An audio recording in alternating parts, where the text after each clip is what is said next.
دائما أيها المسلم تعلق بالله، تعلق بالله، والله ثم والله ما خسر وما ندم من تعلق بالله، بل تجد نومه عبادة، تجد يتيقظ في نصف الليل يتذكر الله. يقول النبي صلى الله عليه وسلم: من تعار من الليل، شوف تعار يعني قام في نصف الليل، فقال ماذا؟ لا يا الله، كل شيء لا إله إلا الله، لا إله إلا الله وحده لا شريك له، فدعا الله إلا استجاب الله دعاءه. يقول النبي صلى الله عليه وسلم في يوم عرفة، وهو أفضل يوم في السنة كما في حديث جابر، وجاء في حديث عبد الله بن قرط أنه يوم النحر، أفضل يوم في السنة. قيل ما نقول يا رسول الله؟ قال: خير ما قلت أنا والنبيون قبلي ماذا؟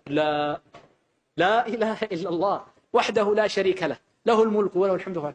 لا إله إلا الله خطيرة هذه، عظيمة. تقولها بعد الصلاة، من قالها في اليوم 100 مرة كانت له حرزا من الشيطان، أعظم حرز من الشيطان يقول أهل العلم هذا الذكر.